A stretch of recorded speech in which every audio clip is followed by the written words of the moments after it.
Dear students, आज हम rickshaw की लाइफ साइकिल के बारे में डिस्कस करेंगे। इससे पहले हमने morphology, anatomy, fertilisation, sexual reproduction और ये सारी बातें आपको बता दी हैं।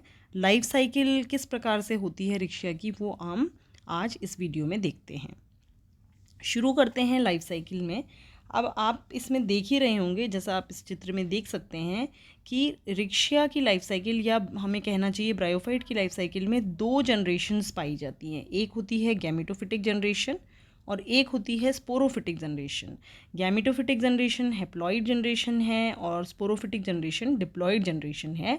और ये दोनों ही जनरेशन्स जो हैं वो ऑल्टरनेटली आपको दिखाई देती है, जैसे कि पहले गैमेटोफाइट आएगा, फिर उसके बाद स्पोरोफाइट आएगा, फिर आप देख लीजिए चक्र पूरा होएगा, फिर वापस गैमेटोफाइट बनेगा और फिर वापस स्पोरोफाइट। तो it means alternation of generation show होता है रिक्शा के अंदर।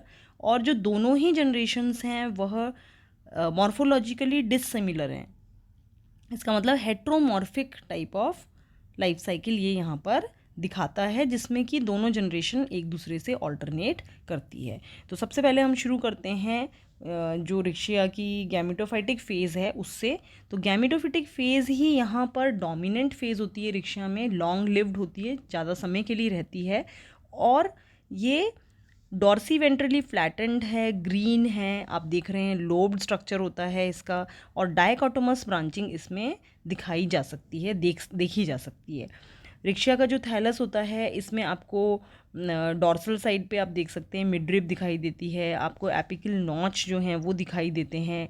और इसके अलावा अगर आप वेंट्रल साइड की बात करते हैं तो आप इसमें देख सकते हैं कि स्केल और राइजॉइड्स पाए जाते हैं।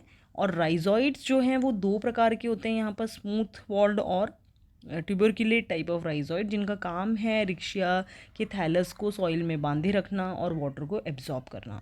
उसी प्रकार से स्केल्स भी एक रो में इसमें पाए जाते हैं, वो भी वाटर रिटेंशन या स्टोरेज का काम करते हैं। तो ये है एक वेजिटेटिव थैलस। इस थैलस के अंदर जो रिप्रोडक्टिव पार्ट बनते हैं वह हैं, मेल रिप्रोडक्टिव पार्ट जो है वह एंथ्रीडिया कहलाता है और फीमेल रिप्रोडक्टिव पार्ट जो है वो आर्किगोनिया कहलाता है। ये रिप्रोडक्टिव पार्ट्स जो हैं ये चैम्बर में फॉर्म होते हैं और एंथ्रीडिया जो है सिंगली ही फॉर्म होता है एक एंथ्रीडियल चैम्बर में। और आप देख सकते हैं इसमें एक नीचे स्टॉक होता है और इसमें एक जैकेट लेयर पाई जाती है और अंदर एंड्रोसाइट मदर सेल्स पाए जाते हैं। हर एक एंड्रोसाइट मदर सेल में डायगोनल डिवीजन होता है और हर एक एंड्रोसाइट मदर सेल दो एंथ्रोजॉइड फॉर्म करता है। एंथ्रोजॉइड की अगर हम बात करते हैं तो आप देख रहे हो ऐसे कॉइल स्ट्रक्चर होता है जो कि बायफ्लैजिलेटेड होता है। आर्किगोनिया की अगर हम बात करते हैं तो आर्किगोनिया आप देख रहे हो फ्लास्क शेप्ड स्ट्रक्चर है यहाँ पर, जिसमें ऊपर ये जो येलो कलर के सेल दिख रहे हैं ये कवर सेल हैं और नेक रीजन पाया जाता है जिसमें कि नेक सेल होते हैं और नीचे वेंटर रीजन है जिसमें कि जो कि स्वोलन स्ट्रक्चर होता है और जिसमें कि एग सेल पाया जाता है बीच में। और अंदर जो नेक सेल्स हैं उनके अंदर की अगर हम बात करते हैं तो आप देख सकते हैं कि इसमें नेक कैनाल सेल्स पाए जाते हैं, एक वेंटर सेल पाया जाता है और एग सेल पाया जाता है। तो जब एग सेल फॉर्म हो जाता है और इधर में स्पर्म या एंथ्रोजॉइड फॉर्म हो जाता है तो वाटर की सहायता से एंथ्रोजॉइड्स जो हैं वह स्विम करके आर्किगोनिया में आ जाते हैं जिसमें कि एग प्रेजेंट है और फर्टिलाइजेशन का प्रोसेस होता है जिसमें कि एग न्यूक्लियस और मेल न्यूक्लियस फ्यूज़ हो जाते हैं और जाइगोट फॉर्म करते हैं। तो यहाँ तक आप देख रहे हैं गैमीटोफिटिक जनरेशन जो है यहाँ से शुरू हुई थी और गैमीड्स जहाँ तक बनते हैं, जहाँ तक फ्यूजन होता है उससे पहले पहले तक हैप्लॉइड रहता है और जैसे ही फ्यूजन हो जाता है जाइगोट जो है वो एक डिप्लॉइड स्ट्रक्चर आता है जहाँ पर कि स्पोरोफिटिक जनरेशन स्टार्ट होती है और गैमेटोफिटिक जनरेशन ख़त्म हो जाती है। स्पोरोफिटिक जनरेशन जब स्टार्ट होती है तो आप देख सकते हैं कि पहला डिवीजन इसमें ट्रांसवर्स डिवीजन होता है, दो सेल बनते हैं, फिर वर्टिकल डिवीजन होता है right angle to the first division, तो 4 सेल बन जाते हैं। फिर इसके बाद 8 सेल बनते हैं, फिर उसके बाद बहुत सारे सेल्स इसमें आपको दिखाई दे रहे होंगे। और फिर जो बहुत सारे सेल्स बने हैं उनमें पेरिक्लाइनल डिवीजन होके एक बाहर सिंगल लेयर्ड स्ट्रक्चर बनता है जिसको कहते हैं एम्फीथीशियम और अंदर जो है एंडोथीशियम फॉर्म हो जाते हैं।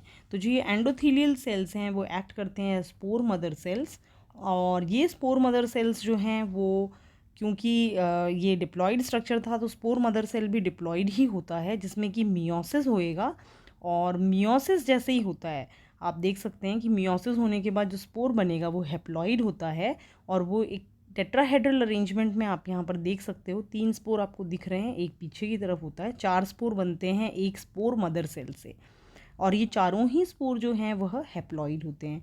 तो यहाँ तक जाइगोट से शुरू करके और मियोसिस से पहले तक का जो साइकिल था वो, ये साइकिल जो है ये स्पोरोफिटिक साइकिल कहलाती है, जबकि ये आपने देखा था ये गैमेटोफिटिक साइकिल है। तो स्पोर बना, स्पोर का जर्मिनेशन होता है, इसमें जर्म ट्यूब फॉर्म होती है, सेलुलर स्ट्रक्चर फॉर्म होता है, सेल्स बनते हैं, और नीचे की तरफ में राइजॉइड फॉर्म होते हैं, और राइजॉइड जो है थैलस को सॉइल के अंदर जकड़ लेते हैं, और फिर थोड़ा जब डिवीजन खूब अच्छे से हो जाता है तो पूरा थैलस फॉर्म हो जाता है। और आप इस साइकिल में एक चीज़ नोटिस कर सकते हैं कि जो जाइगोट फॉर्म हुआ वो आर्किगोनिया में ही फॉर्म हुआ, और यहाँ पर स्पोरोफाइट जो है that is dependent on gametophyte. ये आपको ध्यान रखना है कि ब्रायोफाइट्स में जो डोमिनेंट फेज़ है, जो ज़्यादा टाइम तक पाई जाती है और डोमिनेट करती है, वो गैमेटोफिटिक फेज़ है, और जो स्पोरोफिटिक फेज़ है वो एक तरीके से डिपेंडेंट है गैमेटोफाइट पे, आश्रित होती है वो अपने भोजन के लिए गैमेटोफाइट पे। तो मेन फेज़ इसके अंदर जो है वो एक गैमेटोफाइट फेज़ ही होती है।